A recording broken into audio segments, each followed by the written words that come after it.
జన్మాద్యస్య యతోన్వయాదితరతశ్చార్ధేష్వభిజ్ఞస్వరాట్ తేనే బ్రహ్మహృదాయ ఆదికవయే ముహ్యంతి యత్సూరయః తేజో వారిమృదాం యథా వినిమయో యత్ర త్రిసర్గో మృషా ధామ్నా స్వేన సదా నిరస్తకుహకం సత్యం పరం ధీమహి. ధర్మః ప్రోజ్జితకైతవోత్ర పరమో నిర్మత్సరాణాం సతాం వేద్యం వాస్తవమత్ర వస్తు శివదం తాపత్రయోన్మూలనం. శ్రీమద్భాగవతే మహామునికృతే కిం వా పరైరీశ్వరః సద్యో హృద్యవరుధ్యతేత్ర కృతిభిః శుశ్రూషుభిస్తక్షణాత్. నారాయణం నమస్కృత్య నరం చైవ నరోత్తమం దేవీం సరస్వతీం వ్యాసం తతో జయముదీరయేత్. యం ప్రవ్రజంతమనుపేతమపేతకృత్యం ద్వైపాయనో విరహకాతర ఆజుహావ. పుత్రేతి తన్మయతయా తరవోభినేదుః తం సర్వభూతహృదయం మునిమానతోస్మి. శ్రీమద్భాగవతం పురాణతిలకం యద్వైష్ణవానాం ధనం యస్మిన్ పారమహంస్యం ఏకమమలం సత్యం జ్ఞానం పరం గీయతే. యత్ర జ్ఞాన విరాగ భక్తి నైష్కర్మ్యమావిష్కృతం నిగమకల్పతరోర్గళితం ఫలం శుకముఖాదమృతద్రవ సంయుతం. పిబత భాగవతం రసమాలయం ముహురహో రసికా భువి భావుకాః. జ్ఞానానందమయం దేవం నిర్మలస్ఫటికాకృతిం ఆధారం సర్వవిద్యానాం హయగ్రీవముపాస్మహే. శ్రీరంగసింహగిరిదేశికపాదసేవా ప్రాప్తాఖిల ద్రవిడ వేద రహస్యజాతం శ్రీగౌతమాన్వయజమాశ్రితభాగధేయం గోపాలదేశికమహం శరణం ప్రపద్యే. సంసారసాగరే మగ్నం దీనం మాం కరుణానిధే. కర్మమోహగృహీతాంగం మాముద్ధర భవార్ణవాత్.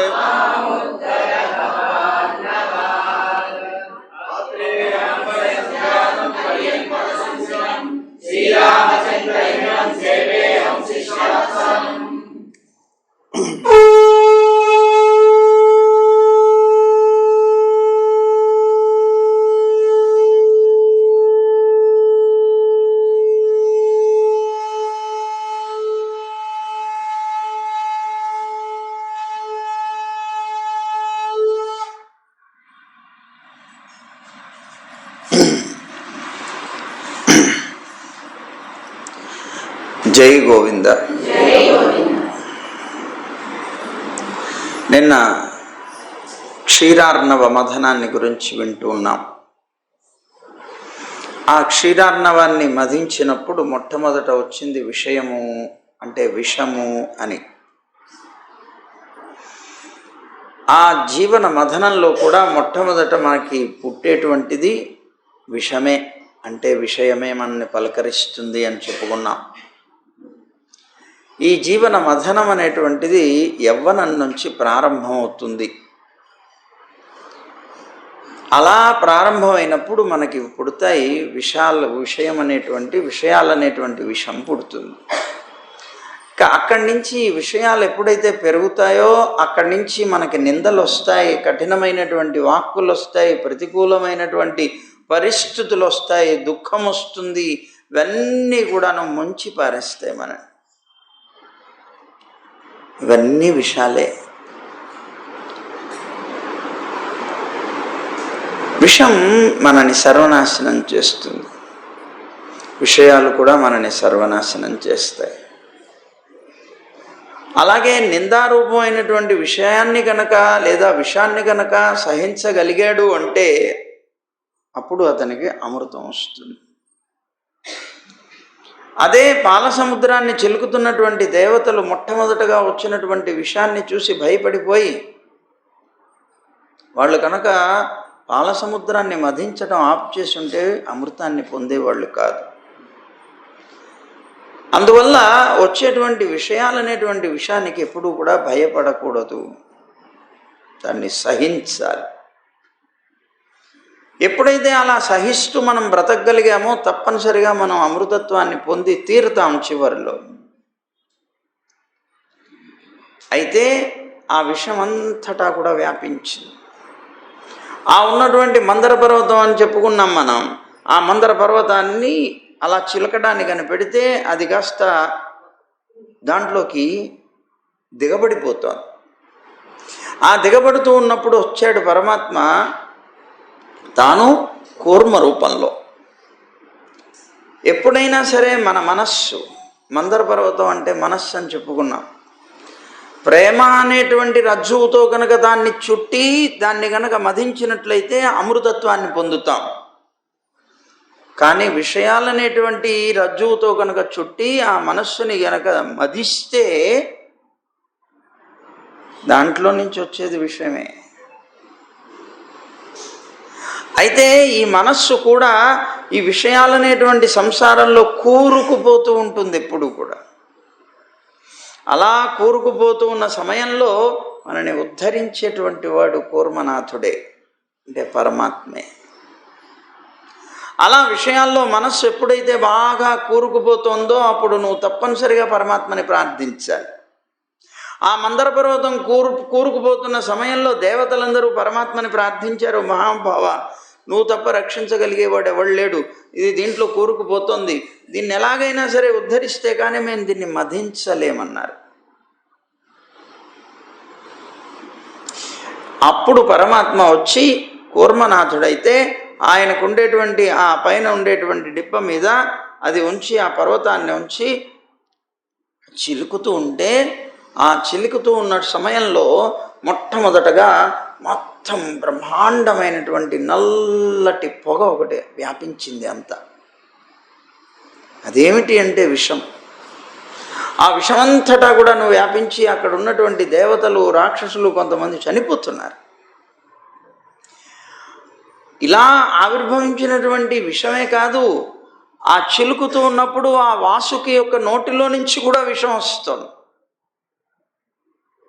మొట్టమొదట శ్రీమన్నారాయణుడు దేవతలకి ఉపాయం చెప్పినప్పుడు మీరు వెళ్ళి అసురులని ప్రార్థించండి, అసురుల యొక్క సహకారం తీసుకోండి అని చెప్పినప్పుడు ఇంకొక ఉపాయం కూడా చెప్పారు. అబ్బాయి మీరు వాసుకి అనేటువంటి సర్పాన్ని తీసుకొని తాడుగా చేసుకొని దాన్ని మధిస్తే ఆ మధించినప్పుడు ఆ వాసుకి యొక్క నోట్లో నుంచి వచ్చేది విషం ఉంటుంది, ఆ విషం చేత చనిపోతారు. అయితే అక్కడ ఉండేటువంటి అసురులు ఎప్పుడు కూడాను శిరస్సు దగ్గరే ఉండడానికి ఇష్టపడతారు. వాళ్ళు ఉన్నతమైనటువంటి స్థానం కావాలి అని కోరుతారు. తోక దగ్గర ఉండమంటే ఉండరు. అందుకని మీరేం చేయాలి, మొట్టమొదట మీరే తోక దగ్గరికి వెళ్ళి మీరే శిరస్సు దగ్గర ఉండి మేము ఈ శిరస్సును పట్టుకొని మేము మధిస్తాం, మీరు తోక దగ్గర ఉండండి అని చెప్పండి. చెప్తే అసురులు మూర్ఖులు గనక ఆ మూర్ఖత్వంతో దేవతలు అటువైపు వెళ్ళారంటే అది శ్రేష్టమైంది అయి ఉండాలి అని భావిస్తారు. అది శ్రేష్టమైనటువంటి దాన్ని మనం ఎలా వదిలేస్తాం? అని భావిస్తారు. అప్పుడు వాళ్ళు స్వయంగా కోరతారు, మాకు శిరస్సు కావాలి. అప్పుడు మీరు అంగీకరించి ఆ తోక వైపుకు వెళ్ళిపోండి. వాళ్ళు శిరస్సు పట్టుకుంటారు. ఆ ఉండేటువంటి విషయం చేత వాళ్ళు కష్టాన్ని పడతారు. ఇది వాళ్ళ కోరిక మీదనే జరుగుతుంది కనుక దోషం. సరే, ఇక్కడ ఈ విషయం, ఈ పాల సముద్రాన్ని చిలికితే వచ్చినటువంటి విషయం, ఈ విషయం అంతా కూడా వ్యాపిస్తే దానికి దేవతలు, రాక్షసులు అందరూ కూడాను చాలా బెంబేలెత్తిపోయారు. అది కాలకూట విషయం, మామూలు విషయం కాదు. ఆ వచ్చినటువంటి ఆ విషయం ఎవరు ధరిస్తారు? అయితే కూర్మనాథుడుగా వచ్చినటువంటి పరమాత్మ ఉన్నాడు. ఆ పరమాత్మ కిందనైతే ఉన్నాడని మనం అనుకుంటాం. కూర్మనాథుడిగా వచ్చినటువంటి పరమాత్మ ఒక్క అవతారమే కాదు అక్కడ ఎత్తింది, 6 అవతారాలు ఎత్తాడు. 6 అవతారాలు ఎత్తాడు ఆయన ఆ పాల సముద్రాన్ని చిలికే సమయంలో. మనందరికీ తెలిసింది కూర్మంలాగానే కాదు, ఆ కూర్మంగా ఉన్నటువంటి ఆ పరమాత్మే ఆ పర్వతంలో ఉన్నాడు. అది చిలుకుతూ ఉన్నప్పుడు పర్వతం కూడా భిన్నం కావచ్చు, పగిలిపోవచ్చు. అందుకోసం ఆ పర్వతం కూడా శిథిలం అవ్వకుండా ఉండడం కోసం పర్వతంలో తాను ఉన్నాడు. ఆ పర్వత శిఖరంలో ఉన్నాడు.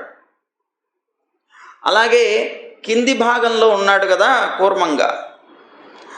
అలాగే వాసుకిలో ఉన్నాడు, దేవతల్లో ఉన్నాడు, అసురుల్లో ఉన్నాడు. వీళ్ళందరిలో తాను లేకపోతే అక్కడ ఈ సంఘటన జరగదు. కనుక ఇన్ని రూపాలుగా పరమాత్మ అక్కడ ఉండి ఇదిగో ఈ పాల సముద్రాన్ని వధించేటువంటి ప్రయత్నం చేయించాడు. సరే, మరి విషం వచ్చింది. ఈ విషయం ఎట్లా, దీన్ని ఏం చేయాలి అర్థం కావట్లేదు దేవతలకి, రాక్షసులకి. అప్పుడు వెంటనే దేవతలకు ఉపాయం తట్టింది. పరిగెట్టుకుంటూ వెళ్ళి శివుణ్ణి అడిగారు. శివుణ్ణి ప్రార్థించారు, మహాప్రభో ఈ విషయం వచ్చింది, ఈ విషయాన్ని ఏం చేయాలో మీరే చెప్పాలని, మీరే ధరించండి అని కూడా అడిగారు. శివుడు అన్నాడు, ఒకసారి మా ఇల్లాలని అడిగి చెప్తానన్నాడు. పార్వతీదేవిని అడిగాడు, ఏం చేయమంటావు, మరి ఇలా అడుగుతున్నారు వీళ్ళు, విషయాన్ని ధరించమంటున్నారు అంటే. అప్పుడు పార్వతి అంది కదా, లోక కళ్యాణం కోసం మనకి నష్టం కలిగినా నష్టం లేదు, మనం తప్పనిసరిగా స్వీకరించవచ్చు. కనుక ఇది లోక కళ్యాణం. ఈ విషయాన్ని కనుక మనం ఆపితే లోకాలన్నీ కూడాను నష్టపోయేటువంటివి, నష్టపడటం ఆగిపోతుంది. దేవతలకు కానీ, అసురులకు కానీ, ఇతర మానవ కోటికి కానీ, జంతు జాలానికి కానీ అన్నిటికీ కూడాను సుఖం జరుగుతుంది. కనుక నువ్వు తప్పనిసరిగా అంగీకరించమంటే ఆయన అంగీకరించాడు. ఏమండి, శివుడు ఆ విషయాన్ని ధరించగలడా? లోకంలో ఎవరైనా విషయాన్ని తాగడానికి సిద్ధపడతారా? ఈయన సిద్ధపడ్డాడు, ఆయన భార్య అంగీకరించింది. కారణం ఏమిటి? ఆయనకి గంగ ఉన్నది, నెత్తిన గంగ ఉన్నది. ఎవరికైనా సరే విషయం అంటే విషయాలు అనుకున్నాం కదా, తల మీద జ్ఞానగంగ ఉన్నటువంటి వాడే విషయాన్ని భరించగలుగుతాడు. జ్ఞానగంగని ధరించగలగాలి. ఆ ఉన్నటువంటి ఆ విషం ఆయన భరించగలుగుతాడంటే ఆ సంసారం అనేటువంటి విషాన్ని అతనే దహించగలుగుతాడు. కానీ జ్ఞానగంగని ధరించనటువంటి వాళ్ళు ఉన్నారే, వాళ్ళు దహించిపోతారు. లోకంలో ఉన్నటువంటి మనిషి కూడా ఎప్పుడైతే జ్ఞానాన్ని ధరిస్తాడో అప్పుడే తన విషయాలన్నింటినీ కూడా నాశనం చేసుకోగలుగుతాడు. ఆ జ్ఞాన గంగని ఎవరైతే ధరించరో వాళ్ళు ఆ విషయాలకి బలైపోతారు, నశించిపోతారు. అది మనకి ఇక్కడ శివుడు అది ధరించి లోకానికి చూపించాడు. సరే, మొత్తం మీద ఆయన తీసుకున్నాడు, వెళ్ళాడు. అక్కడికి వెళ్ళి ఒక పాత్ర తీసుకున్నాడు. ఆ పాత్రలోకి తన అరచేతిని పాత్రగా చేసుకొని ఆ విషాన్నంతటినీ కూడాను ఇక్కడికి సంగ్రహించి తాను తీసుకున్నాడు నోట్లోకి. అయితే నోట్లోకి తీసుకున్నటువంటి వాడు పూర్తిగా మింగలేదు, కంఠంలో పెట్టుకున్నాడు. కంఠంలో పెట్టుకున్నాడు ఆయన, అందుకనే నీలకంఠుడు అని పేరు వచ్చింది. ఎప్పుడైతే విషాన్ని ఇక్కడ ధరించాడో ఈ ప్రాంతం అంతా కూడా నీలవర్ణం అయిపోయిందిట. ఆ నీలవర్ణం అయిపోయేటప్పటికీ ఆయనకి నీలకంఠుడు అని పేరు వచ్చింది విష ప్రభావం చేత. అది ఒక భూషణమైంది ఆయనకి, అదొక ఆభరణంలాగా అయిపోయింది. అసలు లోకంలో భగవంతుడికి ఎందుకు ఇష్టమైనటువంటి వాడు శివుడు అంటే, ఎవరైనా సరే ఇలాంటి గుణాలు కలిగినటువంటి వాళ్ళంటే పరమాత్మకి చాలా ఇష్టం. సర్వభూత దయాపుష్పం, భగవంతుడికి 8 రకాల పుష్పాలంటే మహా ఇష్టం. పుష్పం అష్టవిధం ప్రోక్తం విష్ణో ప్రీతికరం భవేత్ అంటుంది శాస్త్రం.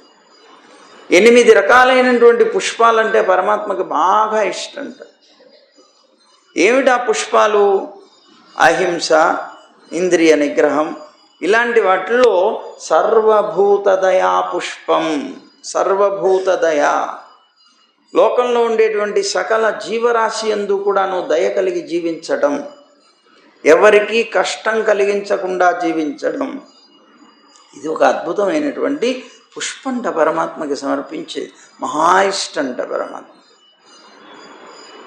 అదిగో శివుడు అది సమర్పించాడు. ఇప్పుడు అందుకోసమే తాను విషాన్ని పానం చేస్తున్నాడు. తప్యంతే లోకతాపేన సాధవ ప్రాయసో జనా పరమారాధనం తద్ధి పురుషస్య అఖిలాత్మన అంటున్నారు. సామాన్యంగా పరోపకారాన్ని చేయాలి అనుకొని జీవించేటువంటి వ్యక్తులు ఎవరైతే ఉంటారో వాళ్ళు ఇతరుల యొక్క బాధను చూసి సహించలేరు. వాళ్ళ యొక్క తాపాన్ని చూసి వీళ్ళు తప్పిస్తారు. కనుక వాళ్ళ తాపాన్ని పోగొట్టడం కోసం వీళ్ళు ప్రయత్నం చేసి వాళ్ళకి సుఖాన్ని కలిగిస్తారు. అది అంటే చాలా ప్రీతిట సర్వాంతర్యామి అయినటువంటి నారాయణుడికి. వాడు ఏం చేశాడో ఆయనకేం తెలుసండి. నీలో సాక్షిగా ఉన్నాడు పరమాత్మ. నీ మనస్సులో కలిగే ఆ భావనని కూడా తాను తెలుసుకోగలుగుతాడు. కనుక శివుడిలో ఉన్నటువంటి ఆ భావనని తెలుసుకోగలిగాడు. ఆయన అంటే అందుకే ఇష్టం అంటారు. సరే, లోకోపకారం కోసంగా విషాన్ని త్రాగటం అనేటువంటిది లోకం చేత కూడా ప్రశంసింపబడింది. దేవతలు అందరూ ఆశ్చర్యపోయారు, నిజంగా చాలా గొప్పవాడని శివుణ్ణి ప్రశంసించారు. సరే, ఈ పానం చేస్తున్నాడు ఈయన శివుడు విషాన్ని. పానం చేస్తున్నప్పుడు కొంత విషం జారిపోయింది, కింద పడిపోయింది. ఆ విషాన్ని తేళ్ళు, పాములు, అలాగే విషమయమైనటువంటి లతలు, వృక్షాలు, అలాగే దందశూకాలు అంటారు. అంటే మన ఏమంటారు, కుట్టేటువంటి స్వభావం కలిగినటువంటి కీటకాదులు, అవన్నీ కూడాను ఆ విషాన్ని పానం చేసాయట. అందువే అవన్నీ కూడా విషపు జంతువులయ్యాయి. సరే, ఇంతకీ లోకంలో కొంతమంది పెద్దలు చెప్తూ ఉంటారు, శివుడికి జీవుడికి తేడా ఏమిటి? ఇతరులకి సుఖం కలిగించడం కోసంగా స్వయంగా దుఃఖాన్ని అనుభవించేవాడు శివుడు. మరి అదే కదా చేస్తున్నాడు.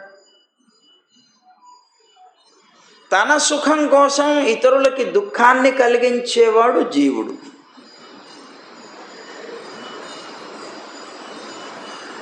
ఏమండి? అలాగే తన స్వార్థం కోసం ఇతరుల యొక్క కార్యాన్ని ఇతరులకి సుఖాన్ని కలిగించడం కోసమని తమ స్వార్థాన్ని కూడా వదిలిపెట్టేవాడు శివుడు. కానీ తన స్వార్థం కోసం ఇతరులకి దుఃఖాన్ని కలిగించేసేటువంటి వాడు, ఇతరుల యొక్క కార్యాలని నాశనం చేసేటువంటి వాడు జీవుడు. ఆయనకి ఈయనకి తేడా. అయితే ఈ విషం ఎక్కడ పెట్టుకున్నాడు ఆయన? కంఠంలో పెట్టుకున్నాడు. విషం అంటే విషయాలు చూడండి, బాధ, దుఃఖాలు, ఇవన్నీ కూడా నింద మొదలైనటువంటి. ఎప్పుడైనా సరే ఒక నిందని కలిగింది, నిందని కంఠంలోనే ఉంచుకో. అటు మింగకు, ఇటు కక్కకు. మింగితే నువ్వు నాశనం అయిపోతావు, కక్కితే లోకం నాశనం అవుతుంది. అందుకని ఎప్పుడు కూడా కంఠంలో పెట్టుకో. అంటే అర్థం ఏంటి? సహించి బ్రతుకు. నువ్వు ఎప్పుడైతే సహించడం నేర్చుకున్నావో తప్పనిసరిగా అమృతత్వాన్ని పొందుతావు, తప్పనిసరి. అందువల్ల నిందల్ని సహించడం నేర్చుకో. నిందించారు, ఏం పర్వాలేదు. వాడు ఒక్కసారి ఒక నింద చేస్తే మనం 100 నిందలు చేసి మన గొప్పతనాన్ని మనం ప్రదర్శించుకోవాలి అని ప్రయత్నం చేయడం మూర్ఖత్వం అవుతుంది. ఎందుకంటే దానివల్ల అనేక రకాల పాపాలు మనం పంచుకుంటున్నాం, అలా మూర్ఖులం అవుతున్నాం. అందువల్ల తప్పనిసరిగా నిందని సహించడం అనేటువంటిది నేర్చుకో అన్నాడు. అందువల్ల నిందల మీద అసలు ధ్యాసే ఉండకపోతే నువ్వు దాని గురించి ఆలోచనే నీకు రాదు. నిందిస్తున్నాడు, వినకుండా వెళ్ళిపో, పట్టించుకోకుండా వెళ్ళిపో. అప్పుడు నీ మనస్సుకి అంటదు. నీ మనసుకు అంటున్నప్పుడు నీకు దుఃఖమే రాదు. ఎవరి యొక్క ద్వేషాన్ని నువ్వు జ్ఞాపకం పెట్టుకోకు, వదిలేసాయి. పట్టించుకోకు దాన్ని. ఎవరో ద్వేషించారు,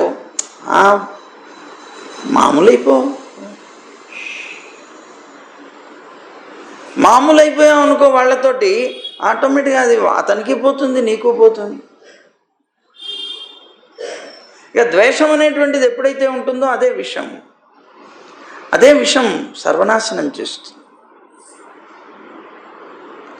కనుక ఇది నేర్చుకో అని చెప్తోంది ఈ సంఘటన మనిషికి. అయితే విషం కనుక దహించడం అధికమైందనుకోండి,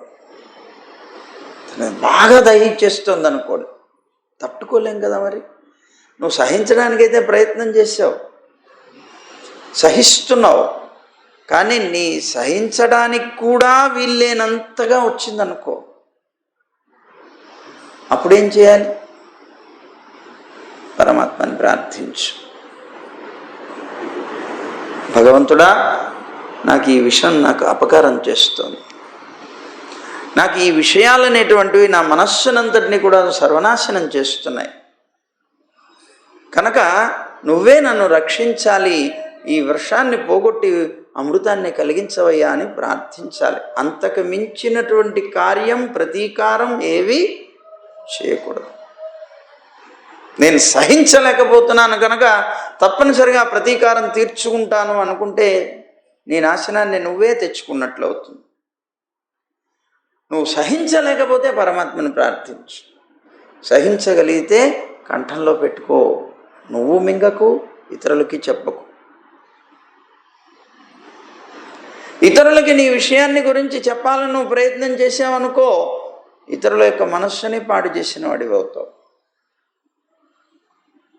నువ్వే నీలో మింగి ఉన్నావు అనుకో, నువ్వు అనుభవించలేక గిలగిల్లాడుతూ ఉంటావు. అందుకని రెండూ లేకుండా సహించి ఉండగలిగేటువంటి గుణాన్ని నేర్చుకో. అదే ఓర్పు అంటారు.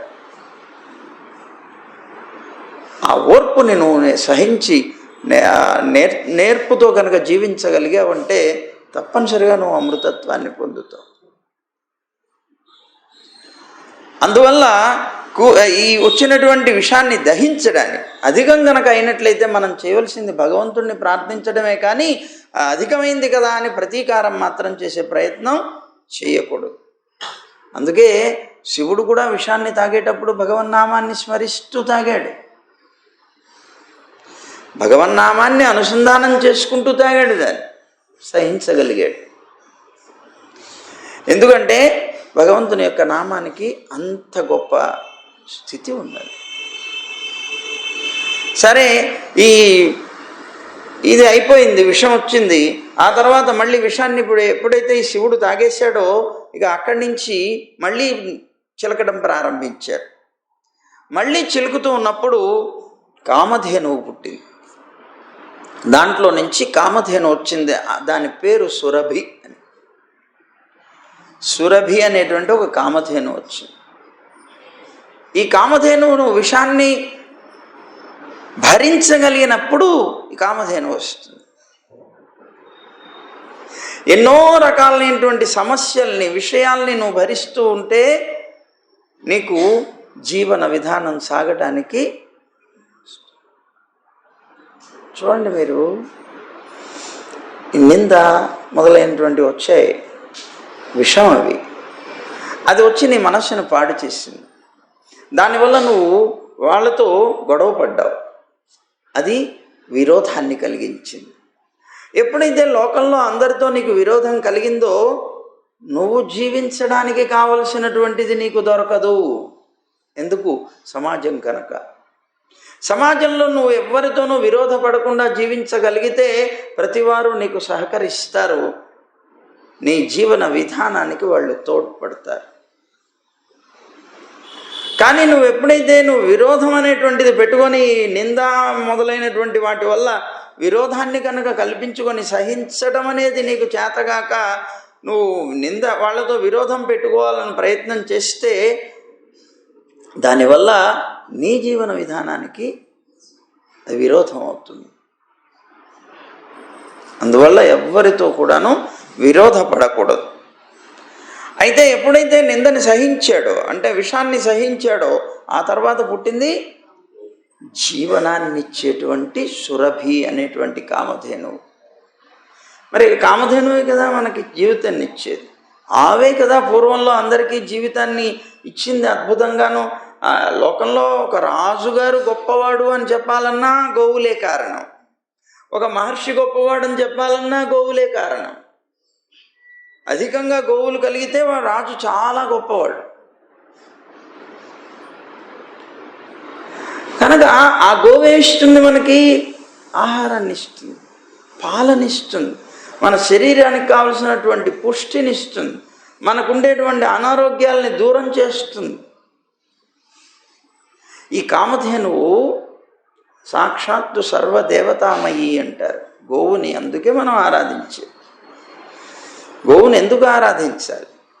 పొద్దున నిద్ర లేచిన దగ్గర నుంచి మనకు కావాల్సింది పాలే. ఆ పాలు లేకపోతే మనకు గడవదు, ఏ ఇంట్లోనూ గడవదు. ఏమి లేకపోయినా గడుస్తుందేమో కానీ పాలు లేకపోతే గడవదు. కనుక ఆ పాలనిచ్చేది ఎవరు? తల్లి కదా. మరి మన జీవితాన్ని రక్షించింది మొట్టమొదట పుట్టిన తర్వాత మనకు ఆహారాన్ని ఇచ్చి తల్లే. ఆ తల్లి నుంచి మనం పొందింది పాలే. ఆ పాలే ఇస్తోంది గోవు. ఆ గోవు వల్ల పాలు పొంది, పాల వల్ల మనం భగవంతుడికి ఆరాధనలు చేసి, నివేదన చేసి, తద్వారా మనం పవిత్రం కాగలుగుతున్నాం, మనం శరీరాన్ని పుష్టి చేసుకోగలుగుతున్నాం. ఆ గోవు సర్వదేవతామయిట. సర్వదేవతలు కూడాను దాంట్లో ఉంటారట. అత్యంత పవిత్రమైనటువంటి జంతువు గోవు అంటే. అందుకే 84 లక్షల జీవరాశుల్లో మానవ జన్మకి మొట్టమొదటిది.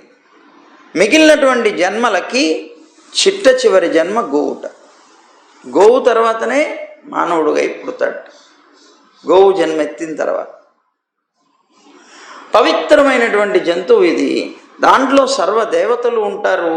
ఉండాలని వచ్చారట వాళ్ళందరూ. ఇది చాలా పవిత్రం కదా, ఇందులో స్థానం లభిద్దామని చెప్పి అందరూ వచ్చి గోవులో చేరారు.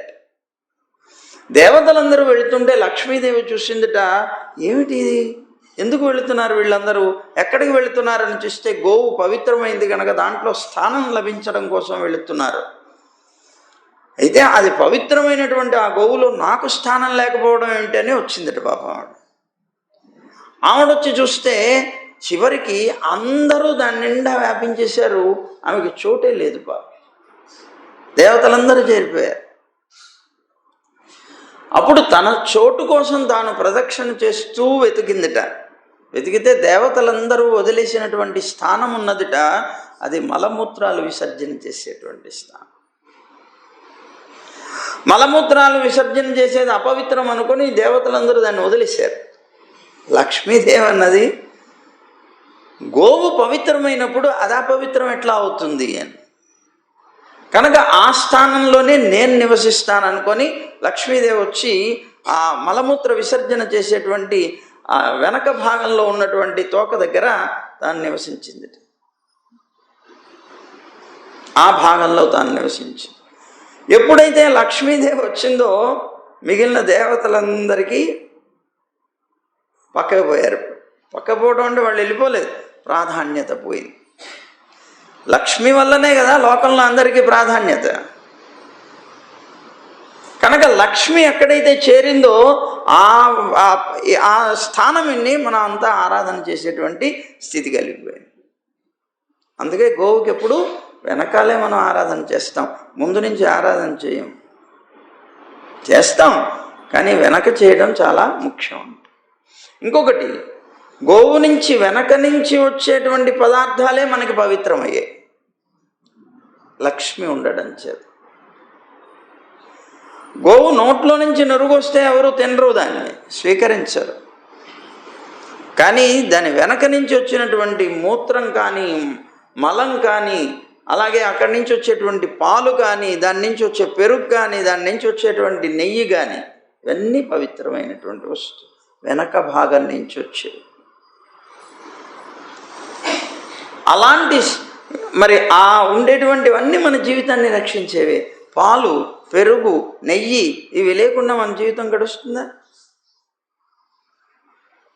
నడవదు. ఇవన్నీ పుష్టివర్ధకాలే. ఇక గోమూత్రం కానీ గోమయం కానీ ఉన్నాయంటే మనకుండేటువంటి అనారోగ్యాలన్నింటినీ దూరం చేసేటువంటివి. అందుకే పూర్వంలో ఇళ్లలో ముందు తప్పనిసరిగా ఆవు పేడతో అలిక్కేవారు, అలాగే ఆవు పేడతో కల్లాపి చల్లేవారు. ఎప్పుడు ఎక్కువ కీటకాలు వచ్చేటువంటి సందర్భం కనుక ధనుర్మాసంలో ఆ మాసంలో ఎప్పుడు గొబ్బిళ్ళు పెట్టేవాళ్ళు ఇంటి ముందు. ఎందుకు? ఆవు పేడ ఉంటే అవేవి దగ్గరికి రావు. గోమూత్రం కనుక ఉంటే ఏది దగ్గరికి రాదు. గోమూత్రానికి గోమలానికి అంత గొప్ప శక్తి ఉన్నది. ఈ మధ్యకాలంలో ఏదో రీసెర్చ్ కూడా ఏదో ఒకటి జరిగింది. గిరిగోవు అని వింటాం మనం. ఆ గిరిగోవు మూత్రంలో బంగారం ఉంది. గిరిగోవు యొక్క మూత్రంలో బంగారం. అంత విశేషమైనటువంటి ఆ గోవు మరి ఎప్పుడు పుడుతుంది? అది విషయాలను అనేటువంటి విషయాన్ని నువ్వు సహించగలిగినప్పుడు నీ జీవన విధానం ఆనందంగా సాగుతుంది. ఆనందంగా సాగడానికి కావలసినటువంటి గోవు నీకు లభిస్తుంది. అది ఇక్కడ విషం తర్వాత మొట్టమొదట కామధేనువు జన్మించడానికి కారణమైంది. అదిగో ఆ కామధేనువు పుట్టింది.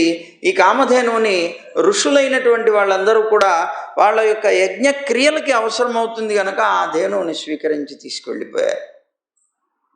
వాళ్ళు పొందారు దాన్ని. ఆ తర్వాత ఉచ్చైశ్రవం అనేటువంటి ఒక గుర్రం, అశ్వం పుట్టింది ఆ సముద్రంలో నుంచి చిలుకుతూ ఉంటే. చంద్రుళ్లాగా తెల్లగా ఉన్నదిట. అలా పుట్టినటువంటి అశ్వాన్ని బలి చక్రవర్తి తీసేసుకున్నట్ట. ఇది నాకు కావాలి అని. అయితే స్రవం అంటే, స్రవం అనేటువంటి శబ్దానికి కీర్తి అని పేరు, అర్థం. స్రవం అనే స్రవ శబ్దానికి అన్నమాట కీర్తి అని అర్థం. ఉచ్చైశ్రవం అనేటువంటిది కీర్తికి చిహ్నం. ఎవడి మనస్సులో అయినా సరే కీర్తి గురించి ఆలోచన ఉంటే వాడు అమృతత్వాన్ని పొందలేడు. అందుకే బలి వాళ్ళకి అమృతం దొరకలేదు. కీర్తికాంక్ష ఉన్నది అతని. నేను ఇంద్రుణ్ణి కావాలి అని బలి చక్రవర్తికి మహా కోరిక. అందుకే కదా యజ్ఞం చేశాడు. అలాంటి కీర్తికాంక్ష నీలో గనక అలా ఉన్నట్లయితే నువ్వు అమృతత్వాన్ని పొందలేవు. నేనేదో చాలా గొప్పవాడిని అయిపోవాలి ఇలాగా అనుకుంటూ లోకంలో అందరు నన్ను కీర్తించాలనేది కీర్తికాంక్ష. ఏం చేసినా కూడా నేను ఒక లోకంలో కీర్తింపబడేటువంటి విషయంగానే ఉండాలి అనుకోవడం కీర్తికాంక్ష. ఎప్పుడైతే నీకు ఆ కాంక్ష ఉన్నదో నువ్వు పరమాత్మ నుంచి దూరం అవుతావు కదా. ఒకవేళ నువ్వు పరమాత్మ యందు భక్తి కలిగిన వాడు అయినా నువ్వు చేసేటువంటి తపస్సుకి ఫలంగా అదే కోరుతావు కదా. అందువల్ల ఆ కీర్తి అనేటువంటిది అమృతత్వాన్ని నుంచి దూరం చేస్తుంది.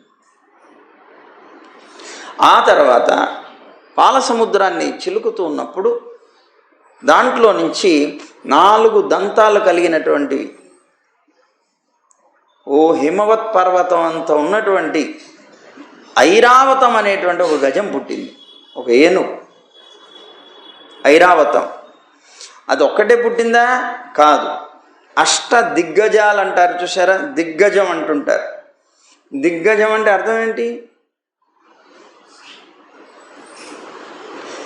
ఈ పుట్టినటువంటి గజాలన్నిటినీ కూడా చతుర్ముఖ బ్రహ్మ ఒక్కొక్క దిక్కుకి కాపలా పెట్టాట. దిగ్గజం అన్నమాట. ఆయా దిక్కుల్లో ఉంచేటటువంటి గజం కనుక దిగ్గజం అంటారు. అలా దిగ్గజాలు 8 పుట్టేట, అష్టదిగ్గజాలు అంటారు. ఆ అష్టదిగ్గజాలు ఏమిటి? ఐరావతం, పుండరీకం, వామనం, కుముదం, అలాగే అంజనం, అలాగే పుష్పదంతం, అలాగే సార్వభౌమం, సుప్రతీకం అని చెప్పబడేటువంటి 8 గజాలు పుట్టాయట. వీటితో పాటుగా వాటికి భార్యలైనటువంటి కరిణులు అంటారు, ఆ కరిణులు కూడా పుట్టాయట. అవేమిట? అభ్రం, కపిల, పింగళ, అనుపమ, తామ్రకర్ణి, అలాగే శుభ్రదంతి, అంగన, అంజనావతి అని చెప్పబడేటువంటి అష్టకరిణులు కూడా పుట్టాయట. ఈ ఐరావతానికి 4 దంతాలు ఉన్నాయట. ఇటు పక్కన దంతాలు ఉంటాయి చూడండి, 1, 2 ఉంటాయి, కానీ దీనికి 4 ఉంటాయట. అయితే ఇక్కడ ఈ పాల సముద్రాన్ని చిలుకుతున్నప్పుడు వచ్చినటువంటిది ఏనుగు. ఏనుగు శరీరం చాలా పెద్దది, కానీ కళ్ళు చిన్నవి. ఈ ఏనుగుట సూక్ష్మ దృష్టికి చిన్నంట. ఈ ఏనుగుని ఎవరు తీసుకున్నారు? ఇంద్రుడు. ఐరావతాన్ని ఇంద్రుడు తీసుకున్నాడు. అంటే సూక్ష్మ దృష్టి ఉన్నటువంటి వాడికి అమృతం దొరుకుతుంది. స్థూల దృష్టి ఉన్నటువంటి వాడికి, స్థూల దృష్టి అంటే ఏంటి? దేహదృష్టి. దేహదృష్టి కలిగినటువంటి వాడికి విషం దొరుకుతుంది, అమృతం దొరకదు. కానీ సూక్ష్మ దృష్టి ఉన్నటువంటి వాడికి, అంటే ఆత్మదృష్టి అన్నమాట, సూక్ష్మ దృష్టి అని, అది కలిగినటువంటి వాడికి అమృతం కలుగుతుంది. అందుకే దేవతలకి అమృతం దొరికింది. ఏనుగుని పొందారు, వాడు సూక్ష్మ దృష్టిని పొందారు. సరే, ఆ తర్వాత ఈ సాగరాన్ని చిలుకుతూ ఉంటే కౌస్తుభం అనేటువంటి పద్మరాగ మణి ఒకటి పుట్టింది. అది కృష్ణుడు తన యొక్క హృదయ శోభ కోసం అని చెప్పి ఆ కౌస్తుభమణిని ధరించాడు. ఆ తర్వాత పారిజాతం అని చెప్పబడేటువంటి కల్పతరువు ఒకటి పుట్టింది. కల్పతరువు అంటే అనేక మంది ఎవరు కోరినా, ఏది కోరినా వాళ్ళకి అన్నీ ఇవ్వగలిగేటువంటిది. కల్పవృక్షం అంటాం మనం కదా, కల్పతరువు అంటే వృక్షం, అది పుట్టింది. ఆ కల్పతరువు, దానితో పాటుగా అప్సరసలు పుట్టారు. అంటే అప్పంటే నీరు, నీటి నుంచి పుట్టిన వాళ్ళు కనుక వాళ్ళకి అప్సరసలు అని పేరు వచ్చింది. కనుక అదిగో ఆ పారిజాతం చెట్టు, అలాగే అప్సరసలు, వీళ్ళిద్దరు కూడా పుట్టారు. పుడితే వీటిని దేవతలు స్వీకరించారు. అలాగే అందులో నుంచి చంద్రుడు పుట్టాడు. ఆ చంద్రుడు లోకానికి ఉపకారకుడయ్యాడు, జగత్తుకి వెలుతురునిచ్చేటువంటి వాడయ్యాడు. ఆ తర్వాత భగవంతుని యందు అత్యంతమైనటువంటి ప్రీతి కలిగినటువంటి మన అమ్మ జగన్మాత రమ అని పేరు ఆమెకి. అంటే లోకాన్ని రమింపచేసేటువంటిది కనుక రమ అని పేరు. ఆయనకి పేరు ఉన్నది రామ అని. ఆయన లోకాన్ని రమింపజేసేవాడు కనుక తన గుణాలతో, అమ్మ కూడా తన యొక్క గుణాలతో లోకంలో ఉండేటువంటి జనులందరికీ ఆనందాన్ని కలిగించేది కనుక ఈమెకి రమ అని పేరు వచ్చింది. సాక్షాత్తు లక్ష్మీదేవి తన యొక్క కాంతి చేత చాలా అద్భుతంగా ప్రకాశిస్తూ పాలసముద్రంలో నుంచి ఆవిర్భవించింది. ఆమె యొక్క సౌందర్యం కానీ, ఔదార్యం కానీ, వయస్సు, అలాగే వర్ణం, మహిమ, ఇవన్నీ కూడాను దర్శించేటువంటి అక్కడ ఉన్నటువంటి దేవతలు, మనుష్యులు మొదలైనటువంటి సకల జీవరాశి కూడా ఆమెని నిత్యము కోరేటువంటి వాళ్ళు అయ్యారు. వీటన్నిటి చేత, ఈ గుణాల చేత. వెంటనే ఆమెడు ఎప్పుడైతే ఆవిర్భవించిందో ఇంద్రుడు పరిగెట్టుకుంటూ వెళ్ళి సింహాసనం తీసుకొచ్చాడు ఆమె కూర్చోడానికి. గంగాది నదులు వచ్చాయి. అవి వచ్చి వెంటనే తమ తమ జలాలన్నింటినీ కూడా తీసుకొని వచ్చాయి ఆమెకి అభిషేకాని కోసం. భూమి సాక్షాత్తుగా రూపాన్ని దాల్చి అభిషేకానికి కావలసినటువంటి ఔషధులన్నీ తీసుకొచ్చిందిట. గోవులు పంచగవ్యాలు తీసుకొచ్చాయిట. వసంత ఋతువు చైత్ర వైశాఖాల్లో పుట్టేటువంటి పుష్పాలని, ఫలాలని తీసుకొని వచ్చినాయిట. ఋషులందరూ కలిసి ఆమెకి అభిషేకం చేశారట వాటన్నిటితో, ఆ ద్రవ్యాలతో. గంధర్వులందరూ కూడా గొప్పగా నాట్యం చేశారట. అప్పుడు ఈ గజాలు ఉన్నాయి చూసారా, దిగ్గజాలు, ఆ ఐరావతం మొదలైనటువంటి అన్ని గజాలు కూడాను గంగోదకాన్ని తీసుకొని పూర్ణ కుంభాలతోటి ఇవి తీసుకొని తన తొండాలతో అమ్మకి అభిషేకం చేసేట. అందుకనే గజలక్ష్మి అని పెడతాం కదా. అప్పుడు వెంటనే ఎప్పుడైతే అభిషేకం అయిందో సముద్రుడు వస్త్రాలను సమర్పించట. ఆయన కుమార్తె కదా, వస్త్రాలని సమర్పించట. ఆ జలాల్లోనే జలాలకు అధిపతి అయినటువంటి వాడు వరుణుడు. ఆ వరుణుడు వైజయంతి మాలను తీసుకొని వచ్చి అమ్మకి సమర్పించట. ప్రజాపతి అయినటువంటి విశ్వకర్మ విచిత్రములైనటువంటి అలంకారాలు తెచ్చి అమ్మకి సమర్పించట. సరస్వతి హారాన్ని సమర్పిస్తే బ్రహ్మ పద్మాన్ని సమర్పించట. నాగులు 2 కర్ణాభరణాలు తీసుకొచ్చి సమర్పించారట. అప్పుడు అలంకారం అంతా అయిన తర్వాత అమ్మ వరమాల పట్టుకొని తనకు కావలసినటువంటి వరుణ్ణి అన్వేషిస్తూ బయలుదేరిందిట. అందరూ ఉన్నారు అక్కడ. ఋషులున్నారు, రాజులున్నారు, రాక్షసులున్నారు, దేవతలున్నారు, అందరూ ఉన్నారు. వారితో పాటు నారాయణుడు ఉన్నాడు. సరే, అమ్మ వరాన్వేషణ కోసం బయలుదేరింది. పక్కన సముద్రుడున్నాడు, తండ్రి. ఆ తండ్రి గారు తీసుకువెళ్ళి అందరినీ పరిచయం చేస్తున్నాడు. ఈ పరిచయం చేసేటప్పుడు మొట్టమొదట చతుర్ముఖ బ్రహ్మ దగ్గరికి వెళ్ళారు. చతుర్ముఖ బ్రహ్మ దగ్గరికి వెళితే వాళ్ళని చూపించి వాళ్ళు చెప్తున్నారు, అమ్మా ఈయన సృష్టికర్త, మహానుభావుడు, మహాత్ముడు అంటున్నాడు. సరే, పక్కకి వెళ్ళిపోతుంది లక్ష్మీదేవి బ్రహ్మని దాటి. ఎందుకు వెళ్ళిపోతుంది? బ్రహ్మాదులు మహాత్ములై ఉన్నప్పటికీ కూడా వాళ్ళు కామాన్ని జయించలేదు. సరే, ఇంద్రుడిలాగానే వీళ్ళకు కూడా ఐశ్వర్యం మీద కోరిక ఉంటుంది. దానివల్ల ఆ పదవిని కావాలి అని కోరుకొని ఆ పదవిలో చేరారు. వీళ్ళు ఈశ్వరులు ఎలా అవుతారో అవ్వలేరు అనుకున్నది. అందుకని పక్కకు వచ్చేసింది. కొద్దిమంది ఉన్నారు ఇంకా. అందులో పరశురాముడు ఉన్నాడు అక్కడ. ఆ పరశురాముడి దగ్గరికి వచ్చింది.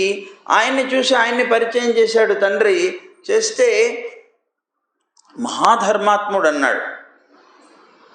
నిజమే, ధర్మం ఉన్నది కానీ సర్వ ప్రాణుల మీద దయలేదు ఈయనకి అని వెళ్ళిపోయింది. అక్కడ శిబి చక్రవర్తి ఉన్నాడు. ఆ శిబి చక్రవర్తి దగ్గరికి తీసుకువెళ్ళి, ఇతను మహా గొప్ప త్యాగం చేశాడమ్మా, చాలా అద్భుతమైనటువంటి త్యాగి అని. ఇతని దగ్గర త్యాగం ఉన్నది కానీ అది మోక్షానికి పనికొచ్చేది కాదన్నది. అదేమిటండి, త్యాగం అనేటువంటిది మోక్షానికి పనికొచ్చేదే కదా, త్యాగేనైకేనా అమృతత్వ మానసు అని ఉంది కదా, మరి త్యాగం కాదంటారేమిటి అంటే, ఈ త్యాగం మోక్షం కోసం చేసింది కాదు. ఇంకొకటి, సంసార త్యాగం చేస్తే మోక్షం. తన సంసారాన్ని త్యాగం చేయలేదు, తన శరీరాన్ని త్యాగం చేశాడు. తన శరీరంలో ఒక పావురం వస్తే ఆ పావురానికి ఆహారంగా, ఆ పావురం బదులు తన ఆహారంగా ఇగో ఈ తన తొడని కోసి ఆ మాంసాన్ని ఇస్తాడు.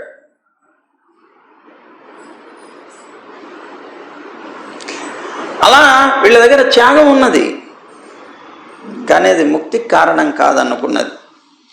ఇంకా కొంతమంది దగ్గరికి వెళ్ళాడు. కార్తవీర్యార్జునుడు అని చెప్పబడేటువంటి ఆ మహాపరాక్రమవంతుడమ్మా, దత్తాత్రేయుడు యొక్క పరిపూర్ణ అనుగ్రహాన్ని పొందాడు. 1000 భుజాలు, అద్భుతమైనటువంటి పరాక్రమం. ఎంత పరాక్రమం ఉన్నా ఇతని కాలవేగానికి తట్టుకోలేడు అనుకున్నది.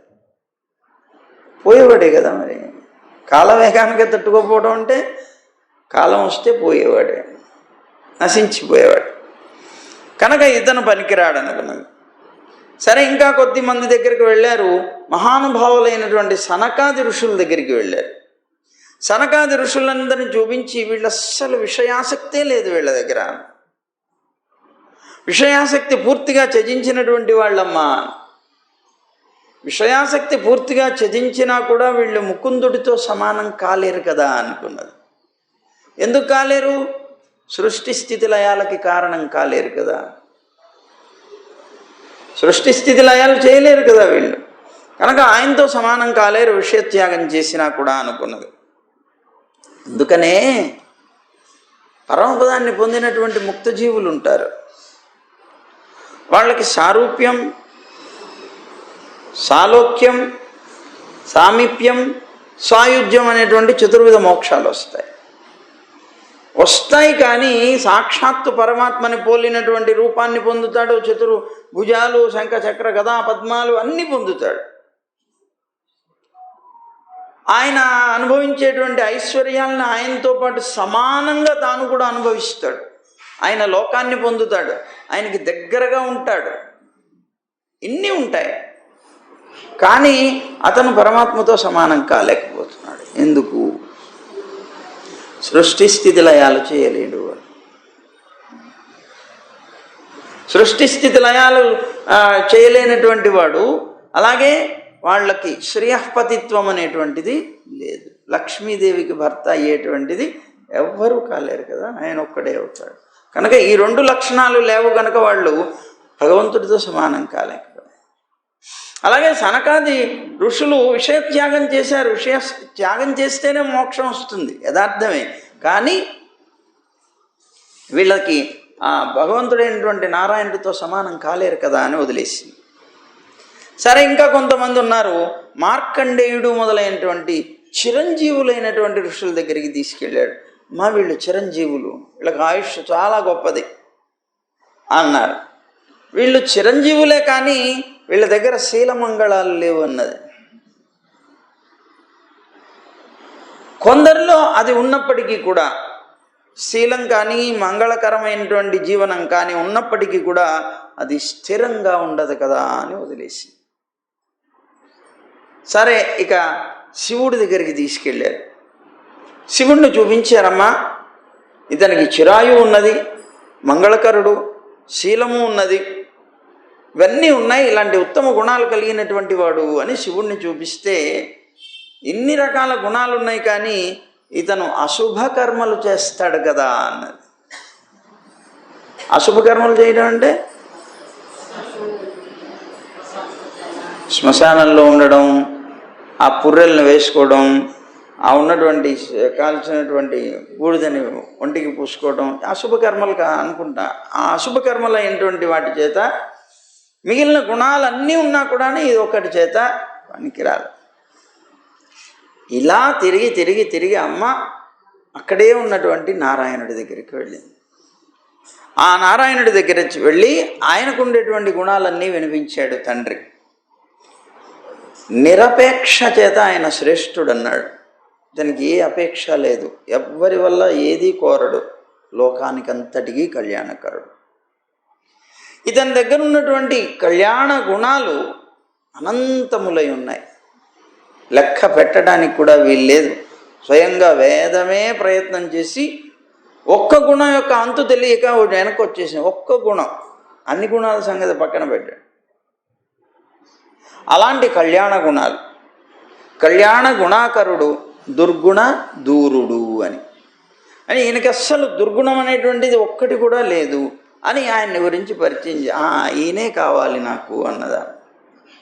అప్పుడు సాక్షాత్తు నారాయణుడిని తన స్వామిగా స్వీకరించి ఆయనకి వరమాల వేసిందట లక్ష్మీదేవి. అప్పుడు 3 లోకాలకి కూడాను జనకుడైనటువంటి ఆ పరమాత్మ ఆ లక్ష్మీదేవిని తన వక్షస్థలంలో స్థానం ఇచ్చి గౌరవించాట. తన వక్షస్థలంలో ఆవిడికి స్థానం ఇచ్చి ఆవిడని గౌరవించాట. ఎంత ఆశ్చర్యం చూడండి. అయితే ఇక్కడ ఏమండి తన హృదయంలో పెట్టుకున్నాడు. ఆవిడ ఎందుకని పెట్టుకున్నాడు? ఆయనకి వ్యామోహమా? ఏమిటి పెట్టుకోవడానికి కారణం? ఆవిడ సాక్షాత్తు దయాస్వరూపిణి గనక, తన పురుషుడు గనక. పురుషుడైనటువంటి వ్యక్తికి ఎప్పుడూ కూడాను దయ కన్నా కూడా ప్రధానమైనటువంటిది నియమం. తల్లి తండ్రి ఇద్దరు ఉన్నారు. వాళ్ళిద్దరిలో ఉన్నటువంటి చిన్న భేదం ఏమిటి? ఇద్దరూ పిల్లలకి తల్లిదండ్రులే, ఇద్దరూ కన్నవాళ్లే పెంచేవాళ్లే. కానీ వీళ్ళిద్దరిలో ఉన్నటువంటి తేడా, తండ్రి పిల్లవాడి యొక్క హితాన్ని కోరతాడు, తల్లి ప్రేమిస్తుంది. తండ్రి హితాన్ని కోరడం అంటే ఏంటి? అతను చేయవలసినటువంటి పని ధర్మ ప్రకారంగా తాను చేయకపోతే అతనికి నష్టం కలిగిస్తుంది, దానివల్ల అతను ఇబ్బంది పడతాడు అనేటువంటి భావనతోటి తండ్రి ఎప్పుడూ కూడాను వాళ్ళని శిక్షించి వాళ్ళని బాగు చేయాలనుకుంటాడు. వాళ్ళ యొక్క హితాన్ని కోరుతున్నాడు అతను. ఆ హితం కోరడం కోసంగా, హితం వాళ్ళ చేత చేయించడం కోసంగా వాళ్ళు కనుక ఎప్పుడైనా చేయకపోతే వాళ్ళని శిక్షించైనా సరే వాళ్ళ చేత మంచి పని చేయిస్తాడు. కానీ అది కాఠిన్యంగా కనిపిస్తుంది లోకంలో అందరికీ. బా మీ నాన్నగారు ఎంత కఠినుడు, చావు బాధిస్తాడు నేను, బాధపడుతుంది తల్లి. ఎందుకని? ఆ కాఠిన్యం తల్లి దగ్గర ఉండదు. తండ్రి కూడా మంచి కోసమే, కానీ ఆ మంచి కోసం అని దండన రీతిలో అతన్ని బాగు చేయాలనుకుంటాడు. అదే అతని దగ్గర ఉన్న కాఠిన్యం. కానీ తల్లి అలాంటిది కాదు. అతను ఒకవేళ కొట్టాలని ప్రయత్నం చేస్తూ ఉంటే అతన్ని రక్షించాలని ప్రయత్నం అమ్మ చేస్తుంది. అందుకని ఆ పిల్లవాడిని తన చెంగుచాటున పెట్టుకొని అతనికి దెబ్బలు తగలకుండా అతన్ని పక్కన పెట్టేసి వెనకాల పెట్టుకొని అక్కడ పెట్టి ఇక్కడ పెట్టి ఆ దెబ్బలు అతనికి పడకుండా అతనికి నష్టం కలగకుండా ప్రయత్నం చేస్తుంది. ఇంకా అవసరమై అతను ఇలా తిప్పి అలా తిప్పి అలా తిప్పి ఇలా తిప్పుతుంటే వాడు ఆ తండ్రి కూడా అలాగే తిరుగుతూ కొట్టాలని ప్రయత్నం చేస్తుంటే చివరికి ఆ పడేటువంటి దెబ్బని తన ఒళ్ళు చూపించి తనకైనా పడేలాగా చేసుకుంటుంది. కష్టాన్ని తాను సహిస్తుంది, కానీ పిల్లలకి మాత్రం కలగనివ్వదు. అందుకే కదమ్మా అమ్మా అని నిన్ను పిలిచారు అని అంటారు పెద్దలు. ఎన్నో కష్టాలు సహిస్తుంది పిల్లల కోసం అని, వాళ్ళని రక్షించడం కోసం, వాళ్ళ మీద ఉండేటువంటి ప్రీతి చేత. అలాంటి ఆ అమ్మ తాను ఈ లోకంలో లేకపోతే మన జీవితాలే లేవు యథార్థంగా. ఎందుకు లేవు అని అంటే మనం చేసేవన్నీ తప్పులే. తండ్రికి పడంది కూడా తప్పు చేయడమే. కనుక పరమాత్మ ఎప్పుడు కూడా మనని శిక్షించాలనే ప్రయత్నం చేస్తాడు. అందుకోసం ఏం చేస్తాడట, మన పాపాలన్నింటినీ కూడాను తక్కెట్లో వేసి మరీ తూస్తాడట. తక్కెట్లో వేసి మరీ తూచి మరీ మన చేత పాపాలను అనుభవింపజేస్తాడట. భగవంతుడి యొక్క తత్వం. ఇన్ని రకాలుగా ఆయన అనుభవింపజేస్తూ ఉంటే వాటన్నిటి నుంచి కూడా రక్షించాలని అమ్మ ప్రయత్నం చేస్తూ ఉంటేనే మనం బతికి బట్టగట్టాము. ఇవాళ మనం చేసేటువంటి వాటిలో కొన్నిటిని అమ్మ పురుషకారం చేస్తుంది. అమ్మ పురుషకారం లేకపోతే మనం ఏమీ పొంది ఉండేవాళ్ళం కాదు. ఎందుకు చిన్న పిల్లలప్పుడు మనం చేసుకునేటువంటి ఒక చిన్న విషయం చూద్దాం. ఓ పిల్లవాడు ఉన్నాడు, స్కూల్కి వెళ్ళాడు. స్కూల్లో మాస్టర్ అన్నాడు, అబ్బాయి కొత్త నోట్బుక్ కొత్త పెన్ను తీసుకురా రేపు వచ్చేటప్పుడు అన్నాడు. ఇంటికి వచ్చాడు, అమ్మని అడిగాడు, ముందు నాన్నని అడిగాడు. నాన్నేగా డబ్బులు ఇచ్చేవాడు, అందుకని నాన్నని అడిగాడు. నాన్న కొత్త నోట్బుక్ కొత్త పెన్ను తెమ్మన్నారు మాస్టర్. చీకు గుండు సున్నాలు వచ్చేది, నీకు కొత్త పెన్ను నీ ముఖానికి కొత్త పుస్తకమా? గట్టిగా కేకలేసాడు తండ్రి. తండ్రి ఎప్పుడైతే అలా కేకలేసాడో వెంటనే ఇతనికి భయం పుట్టింది. తండ్రిని అడిగితే ఇవ్వట్లేదు, అక్కడికి వెళితే మాస్టర్ కొడతాడు, ఇప్పుడు నేనేం చేయాలనుకున్నాడు బాబు. అప్పుడు దొరికే ఏకైక సాధనం అమ్మాయి. అమ్మ వంటింటో పని చేసుకుంటుంది. ఆ వంటింటో పని చేస్తున్నటువంటి అమ్మ దగ్గరికి వెళ్ళి, అమ్మ చూడవే అంటే గారాబాలు పోయాడు, చెంగు పట్టుకున్నాడు, తిరుగుతున్నాడు. అమ్మ చూడవే, నాన్నేమో ఇవ్వట్లేదు, అక్కడ మాస్టర్ ఏమో కొడతాడు, తీసుకురాకపోతే నాన్నేమో నీ గుండు సున్నాలు వచ్చేదో నీకెందుకు అంటున్నాడు, నేను ఏం చేయాలి ఇప్పుడే ఏడుస్తాడు బాబు. తల్లి పిల్లవాడి యొక్క కంటి వెంబడ నీరు చూడలేదు. చూడలేక ఆ బాధతోటి ఆ తల్లి స్వయంగా తానే ఇంకా ఆయనకి పెద్దగా కేక పెట్టారు వస్తుంది. ఏంటండి పిల్లవాడిని అలా ఏడిపిస్తారు ఎందుకు అంటుంది పాప. అనగానే వెంటనే తండ్రి ఏం చేస్తాడు, సరే పో అదా ఇస్తానులే. రికమెండేషన్ కావాలి. ఆ రికమెండేషన్ లేకపోతే మనం మన జీవితంలో ఎన్ని రికమెండేషన్స్ పొందాయి. ఎవరికి కావాలి రికమెండేషన్ చెప్పండి? రికమెండేషన్ ఎవరికండి కావాలి? గుండు సున్నాలు వచ్చేవాళ్ళకి రికమెండేషన్. రికమెండేషన్ అంటే పురుషకారం. ఏమండి మార్కులు సరిగ్గా రాలేదు, నీకు కాలేజీలో సీట్ వస్తుందా? రాదు. మెరిట్లో పాస్ అయితే వస్తుంది, మరి నీకు గుండు సున్నాలు వస్తే రాదు. రానప్పుడు నీకేం కావాలి? Recommendation letter. ఆ రికమెండేషన్ లెటర్ తీసుకెళ్ళి వాడికి ఇస్తేనే వాడు సీట్ ఇస్తాడు, లేకపోతే ఇవ్వడు. అలాగే మన అమ్మ కూడా రికమెండ్ చేయాలి, అంటే పురుషకారం చేయాలి. పురుషకారం అంటే అర్థం ఏంటి? పురుషం కరోతీతి పురుషకార అని. ఆయన్ని పురుషునిగా చేస్తుందిట అమ్మ. అదేమిటండి, ఆయన పురుషుడే కదా, ఆయన అమ్మ పురుషుడిగా చేయడం ఏమిటి అని. ఈ పురుష శబ్దంలో ఉన్నటువంటి పురు అనేటువంటిది చూసారా, పురు తనోతి, ఇచ్చేది, ఇచ్చేవాడు అని అర్థం. అంటే ఎప్పుడైతే తాను ఇతని మీద ఉండేటువంటి కోపం చేత ఇతను చేసేటువంటి దోషాలకి కోపం తెచ్చుకొని ఆయనకి ఇవ్వను అన్నటువంటి వ్యక్తి చేత కూడా ఇచ్చేలాగా చేసేటువంటిది దానికే పురుషకారం అని పేరు. అలా చేయగలిగేటువంటి శక్తి ఎవరి దగ్గర ఉంది? ఒక్క అమ్మ దగ్గరే ఉంది. మహాకఠినుడండి ఈయన, ఎవ్వరి మాట వినడు. మీరు అనుకుంటున్నారు కానీ ఇంట్లో భార్య మాట కూడా విండిన పరమాత్మ. ఇలా తెక్కెట్లో పెట్టి చూచి ఎక్కడైనా కింద ఒకటి పడిపోయినా దాన్ని మళ్ళీ లోపల వేసి ఒక్కటి కూడా నష్టపోకుండా కర్మలన్నీ అనుభవింపజేసే ఈయన మహా కఠినమైనటువంటి హృదయం కలవాడండి. అమ్మ మాట వింటాడా? అమ్మ మాట అంత గొప్పగా చెల్లిపోతుందా ఆయన దగ్గర? చెల్లుతుందన్నారు. ఎందుకని? అమ్మ మీద ఆయనకి చాలా గొప్ప ప్రేమ ఉన్నది కనుక అన్నాడు. అమ్మ మీద చాలా గొప్ప ప్రేమ ఉన్నది కనుక. ఏమిటండి ఆ ప్రేమ? ఏం చేశాడండి ఆయన అంటే ఆ అమ్మ కోసం ఎంత తిప్పలు పడ్డాడో తెలుసా నీకు అన్నారు మన భట్టర్ వారు. ఏం పడ్డారండి ఆయన?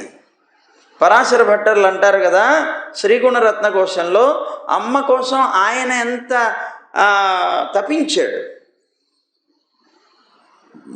ఏమండి? మొట్టమొదట అధిశయితవాన్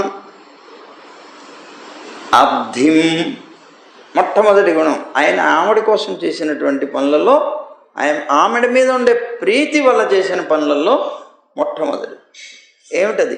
అధిశయితవాన్ అబ్ధిం. ఆయన ఎక్కడ పడుకుంటాడండి? పాల సముద్రం. పాల సముద్రం ఎవరిల్లండి? లక్ష్మీ అమ్మవారి ఇల్లు. లక్ష్మీ అమ్మవారి ఇంట్లో ఆయన ఉన్నాడంటే ఆయన ఎక్కడికి వెళ్ళినట్టండి?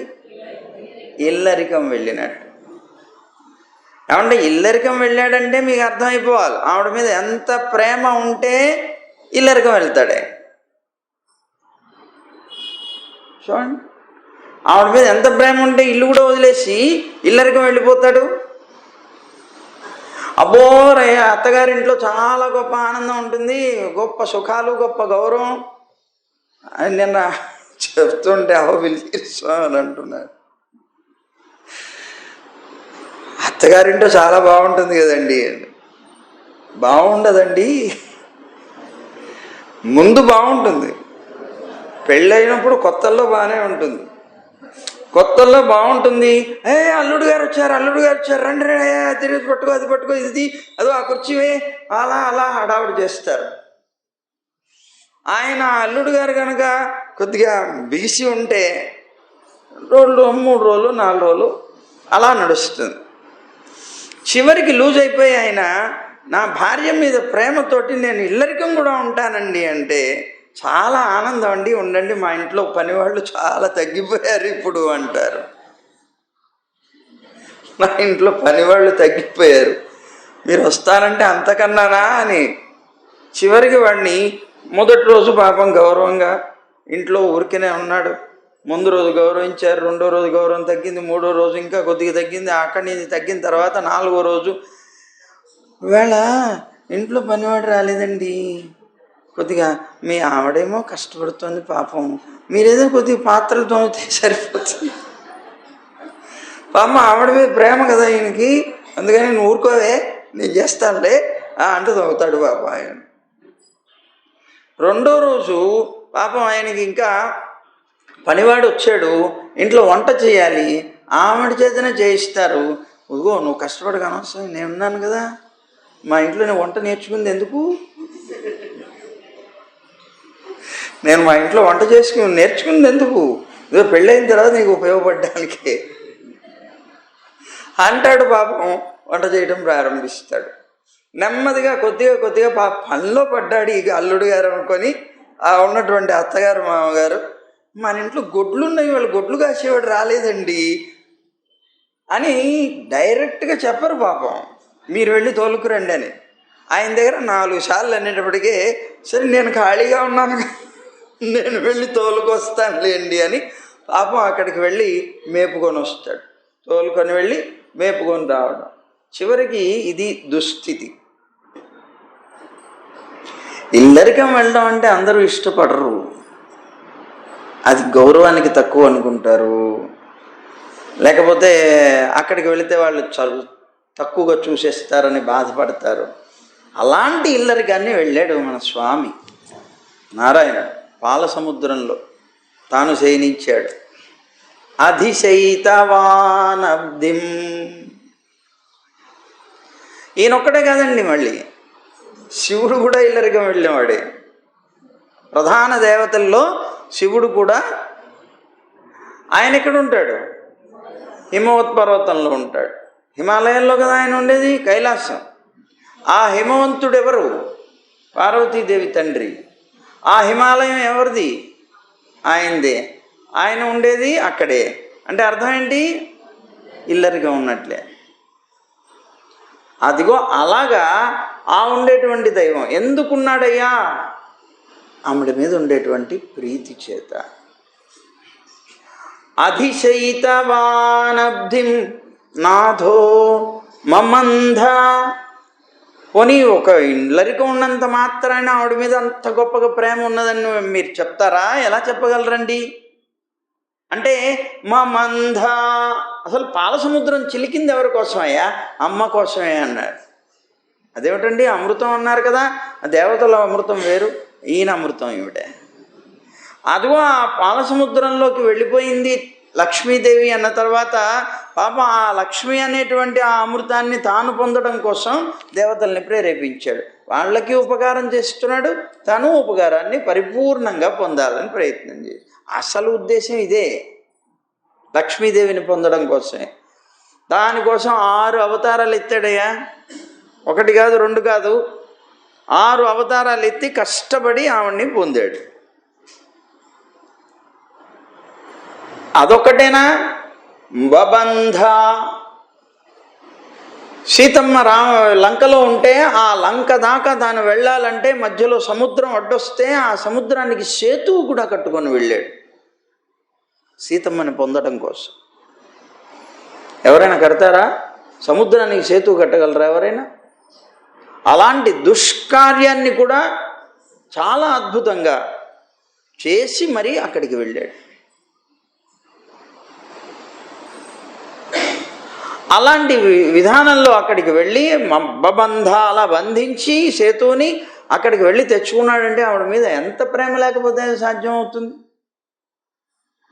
కాదు, ఇవన్నీ ఇక్కడ కాదయ్యా. అసలు ముందు సీతమ్మని వివాహం చేసుకునేప్పుడు చూడు, హరధను రసవు వల్లి బభంజ భంజ భంజం బభంజ చ మైథిలి, హరధను రసవు వల్లి భంజం భభంజ చ మైథిలి. లక్ష్మీదేవిని సీతమ్మని పొందడం కోసం ఎవ్వరూ కూడాను ఎత్తలేనటువంటి ఆ శివధనస్సుని ఎత్తిపట్టి దాన్ని విరిచి ఆవిడని వివాహం చేసుకున్నాడు. ఎక్కువ పెడితే చాలు వివాహం చేసుకోవడానికి, కానీ దాన్ని విరిచి కూడా తన యొక్క ప్రతాపాన్ని చూపించాడు. ఎందుకు? సీతమ్మని వివాహం చేసుకోవడం కోసం. తర్వాత లంకలోకి వెళ్ళిన తర్వాత అపి దశముఖీం లూత్వా రక్ష కబంధమనర్తయత్, అక్కడ ఉండేటువంటి ఆ లంకలో సీతమ్మని బంధించినటువంటి రావణాసురుడి యొక్క 10 తలల్ని కూడాను నరికి పారేసి ఆ ఉన్నటువంటి రాక్షసముఖ ఎవరైతే ఉన్నారో వాళ్ళ తలలన్నీ కూడాను ఎగరగొట్టేసి ఆ మొండాల చేత నాట్యం చేయించాడయ్యా. ఎందుకోసం ఇదంతా చేసింది? సీతమ్మని పొందడం కోసం కదా. కిమివ నపతి కర్త త్వచ్చాటు చుంచు మనోరథ. ఇంకా మరి నీ మీద అంత గొప్ప ప్రేమ కలిగినటువంటి స్వామి ఏం చేయలేడు? ఇంత అద్భుతమైనటువంటి కార్యాలు నీ కోసం చేశాడంటే నీ మీద ఎంత ప్రేమ ఉండాలి? ఆ ప్రేమతోటి మాలాంటి దుష్టులైనటువంటి వాళ్ళని రక్షించమని నువ్వు పురుషకారం చేస్తే నీ మాట వినకుండా ఉంటాడా అని అంటారు పరాశర భట్టరు శ్రీ గుణరత్న కోసం. అమ్మా, నీ మాట అంటే ఎంత విలువ స్వామికి, ఎంత ఇష్టం అని. అదిగో అట్లా ఆవిడ యొక్క మాటని వినేటువంటి వాడు పరమాత్మ కనుక ఆ పరమాత్మ దగ్గర తాను పురుషకార స్వరూపిణి అవుతుంది. మన గురించి పురుషకారం చేసి మనం ఎన్ని రకాల దోషాలు చేశాం కనుక ఆ దోషాలన్నీ కూడాను పోగొట్టే ప్రయత్నం అమ్మ చేస్తుంది. మొన్న ఎవరో అడిగారు, ఉండి కోయిల్లోకి వెళ్ళి సేవించుకోవాల్సినటువంటి విధానం ఏమిటండి అని. కోవిల్లోకి వెళ్ళి సేవించుకోవాల్సిన విధానం ఏమిటి అంటే డైరెక్ట్గా పెరుమాళ్ళ ఎదురుగా ఆయన కంట పడకూడదు. డైరెక్ట్ ఎప్పుడూ పెరుమాళ్ళ యొక్క కంట పడకూడదు. ఎందుకంటే అపరాధ సహస్ర భాజనం అని చెప్పుకునేవాళ్ళం మనం. 1000 కొలది అపరాధాలతో నిండిన వాళ్ళు. ఆయన మనకి తండ్రి, మన హితాన్ని కోరేవాడు కనుక మన అపరాధాలని తూచి తూచి శిక్షింపజేసేవాడు ఆయన. మరి ఎవడైనా అపరాధం చేసినవాడు ఆయన కంటపడడానికి ఇష్టపడతాడో వెంటనే అందుకని డైరెక్ట్గా కోవిల్లోకి వెళ్ళిన తర్వాత పెరుమాళ్ళకి ఫస్టే కనిపించకూడదు. మరి ఎవరికి కనిపించాలి? ముందు వేదం చేత ప్రతిపాదితుడు కనుక వేదాన్ని దర్శించాలి. వేదం అంటే ఇక్కడ ధ్వజస్తంభం అంటే గరుత్మంతుడు. ఆ గరుత్మంతుడు వేదస్వరూపుడు గనక ఆయన్ని దర్శించి అక్కడి నుంచి పరమాత్మని ప్రతిపాదించే స్వామి యొక్క అనుగ్రహంతో మనం లోపలికి వెళ్ళాలి. వెళ్ళి ముందు అమ్మని సేవించాలి, ముందు ఆచార్యులను సేవించాలి. ఆచార్యుల యొక్క పురుషకారం, వాళ్ళు కూడా నీకు పురుషకారం చేస్తామని అభయం ఇస్తే వెంటనే అమ్మ దగ్గరికి వెళ్ళాలి. అమ్మా నేను వచ్చానే అనగానే, వచ్చావా నాయనా? అబ్బా చాలా కాలం అయిందిరా నిన్ను చూసి నాన్న, ఎంతకాలం తర్వాత మేము గుర్తొచ్చాం, వచ్చావా? వద్దాం అనుకున్నానే, చాలాసార్లు వద్దాం అనుకున్నాను నేను, కానీ అదిగో ఆ నరసింహస్వామి ఉన్నాడు కదా, ఆయనకి భయపడిపోయా. ఆయన దగ్గరకు వస్తే మళ్ళీ ఏదో ఒక శిక్ష వేస్తాడు, ఏదో ఒక రకంగా హింసిస్తాడు, ఎందుకులే అని నేను రావట్లేదే అన్నాడు. సరే నాన్న కంగారు పడకు, నువ్వేమి వచ్చావు కదా, మరి నాన్న దగ్గరికి, నాన్న నన్ను చూస్తే మరి నాన్న దగ్గరికి వెళ్ళాలి కదా, ఇప్పుడు ఏం చేయమంటావు అన్నాడు. బాబు నీకెందుకు కంగారు పడకు, నువ్వు వెళ్ళి ప్రదక్షిణ చేసుకొనిరా అని అమ్మ ప్రదక్షిణకు పంపిస్తుంది. ప్రదక్షిణ నుంచి మనం వచ్చే లోపుగా అక్కడ చూడండి, కోవెల్లో అమ్మ ఎప్పుడు ఒంటరిగానే ఉంటుంది, ఆయన వక్షస్థలంలోనూ ఉంటుంది. ఒంటరిగా ఎందుకు ఉంటుంది, ఏకాంతంగా ఎందుకు ఉంటుంది? మనలాంటి వాళ్ళు వచ్చి విన్నపం చేసి, ఆయన పక్కన ఉన్నప్పుడు మనం చెప్పామనుకోండి పని చేయదు మనం. అదే అమ్మ వంటింట్లో ఉన్నప్పుడు వీడు వెళ్ళి పిల్లవాడు అడిగాడు, అమ్మ నాకు పెన్ను పుస్తకం, నాన్న పక్కనే ఉండగా అడిగాడు అనుకోండి, వేధ నేను చెప్తే మళ్ళీ అమ్మని అడుగుతావా అంటాడు, ఉన్నది కూడా పోతుంది. అందువల్ల పురుషకారం అక్కడ పనిచేయదు. అందుకని అమ్మ ఒంటరిగా ఉండాలి. ఒంటరిగా ఉన్నప్పుడు అమ్మ దగ్గరికి వెళ్ళి అమ్మని ప్రార్థిస్తే అమ్మ మనకు ఉపాయం చెప్తుంది. అలా ప్రదక్షిణ చేసుకొని వస్తాం, వచ్చే లోపుగా స్వామిని సెటరేట్ చేస్తుంది. ఏం చేస్తుంది? ఆవిడ వక్షస్థలంలో ఉంది, స్వామికి కరెక్ట్గా చెవు కింద ఉంటుంది. ఆవిడకి 3 పత్నులు ఉన్నారు, శ్రీదేవి, భూదేవి, నీలాదేవి. శ్రీదేవి వక్షస్థలంలో ఉంటుంది, ఒక పక్కన భూదేవి, ఇంకో పక్కన నీలాదేవి. ఈ శ్రీదేవి లక్ష్మీదేవి చెబుతూ అక్కడ ఉండి నెమ్మదిగా అంటుంటుంది, ఇదిగో స్వామి మన పిల్లవాడు వస్తున్నాడు, వాడు మన పిల్లవాడే కదా, ఏమిటి ఊరికనే తప్పులు చూస్తే నరసింహావతారం ఎత్తేసి గొడవ చేస్తారు, అలా చేయకండి. అతను రాగానే ఏం అడిగాడో అతను ఇచ్చేసి పంపించండి, మళ్ళీ మళ్ళీ వస్తుంటాడు, లేకపోతే మళ్ళీ కనిపించాడు కొన్ని యుగాల దాకా. కనుక మీరు వెంటనే అతను రాగానే అనుగ్రహించండి, కోపం తెచ్చుకోకండి అంటుంది. పాపం ఇక్కడుండి చెవు కింద జోరీగలాగా, నువ్వు అలాగే అంటావు లక్ష్మి, వాడు ఎన్ని పాపాలు చేశాడు, వాడిని ఎలా క్షమించమంటావు, నాకు అసలు ఎటువంటి పరిస్థితుల్లో అవకాశం లేదంటాడు పాపం. అని వెంటనే అమ్మ దగ్గర నుంచి చెవుని కొద్దిగా, చెవు కింద జోరీగలాగా అరుస్తుంది కదా, కొద్దిగా పక్క తిప్పేయాలి చెవుని, అందుకని తలగా ఇలా తిప్పుతారు. బాబు పక్కన భూదేవి ఉంటుంది. భూదేవి అంటుంది కదా, నన్ను చూసైనా నేర్చుకోండి అంటుంది పాపం. నిన్ను చూసైనా నేర్చుకోవాలంటే పాపం ఆయన ఓర్పు అంటుందిట. మీకు ఓర్పు లేదేమిటి స్వామి? ఆ ఓర్పు లేకపోతే ఎలాగా? మన పిల్లవాడే కదా, రక్షించకపోతే ఎలాగా అంటూ పాపం ఆవిడ కొడుతుంది. వెంటనే మళ్ళీ ఈ చెవిని మళ్ళీ ఇటు తిప్పేయాలి, అదే ఇలా తిప్పుతారు పాపం. తిప్పగానే ఇక్కడ నీలాదేవి ఉంటుంది. వెంటనే ఆవిడ అంటుందిట, నా అందం ఎందుకు అడవి కాచిన వెన్నెల అంటుందిట. ఆవిడ మహా సౌందర్యవతి. ఆవిడ నా అందం ఎందుకు అడవి కాచిన వెన్నెల అంటుందిట. బాబు నీకేమైంది అంటారట. బాబు అవును మరి, నా పిల్లలు వాడిపోతే నేను వాడిపోనా అంటుంది. నేను వాడిపోనా? నా సంతానం కష్టపడుతుంటే వాడిపోయేది ఎవరు? ఫస్ట్ తల్లే. ఏం పర్వాలేదే బాగానే ఉంటాడు అంటాడు తండ్రికి, కానీ గిలగిల్లాడిపోయేది తల్లి. అలాగా పాపం ఇటు కొడితే అటు, అటు కొడితే ఇటు, ఆయన బాధలు ఆయనకి ఉంటాయి. అప్పుడు ఇంకా చిట్ట చివరికి ఒక నిర్ణయానికి వచ్చి, అప్పుడు హృదయంలో ఉన్నటువంటి లక్ష్మీదేవితోటి, చెప్పు ఎట్లా వీడిని ఎలా రక్షించాలి చెప్పు, నేను ఉపాయం చెప్తాను మీకు. ఏమిటి ఉపాయం అంటే, వాడు పాపాలు చేశాడని కదా మీరు అంటున్నారు. ఎంత పాపిష్టి వాడైనా సరే నీ పాదాలు పట్టుకొని నిన్ను శరణాగతి చేస్తే రక్షించవయ్యా. అలా ఎవరైతే వచ్చి నీ పాదాలు పట్టుకొని నిన్ను క్షమించమని ప్రార్థించకుండా తలెగరేసుకుంటూ లోకంలో తిరిగారో వాళ్ళని ఎంత కాలమైనా శిక్షించు, కావాలంటే కొత్త నరకాలు సృష్టించడానికి నేను కూడా సహాయం పడతా అంటు. ఇది బాగుంది చాలా అని వెంటనే తన డైరీలో రాసుకున్నారట. ఏమిటి ఆయన డైరీ? భగవద్గీత. అదే మనకి చర్మశ్లోకం. సర్వధర్మాన్ పరిత్యజ్య, మా ఆవిడ చెప్పింది ఈ విషయాన్ని. అన్ని ధర్మాలు వదిలిపెట్టి, అంటే ఆ ధర్మాలు వదిలిపెట్టడం కాదు, అన్నిటి మోక్ష ఉపాయాలుగా చెప్పబడినటువంటి ధర్మాలు ఏవైతే ఉన్నాయో వాటి మీద మోక్ష ఉపాయత్వ బుద్ధిని వదిలిపెట్టి మాం ఏకం శరణం వ్రజ, నన్ను ఒక్కడినే శరణాగతి చెయ్యి, చేస్తే నేను రక్షిస్తానంటట పరమాత్మ. అలా స్వామికి అమ్మ ఉపదేశం చేస్తే నేను రక్షిస్తాను తప్పనిసరిగా అని వచ్చి మనం, అందుకనే మనం అమ్మ దగ్గర నుంచి అలా ప్రదక్షిణ చేసుకొని ముందు అమ్మల్ని సేవించి ఆ తర్వాత పరమాత్మ దగ్గరికి వెళ్ళి సాష్టాంగం చేయాలి. ముందునే సాష్టాంగం చేయాలి. పాపం వినయంగానే వస్తున్నాడు అనుకోవాలి. అలా అన్నమాట.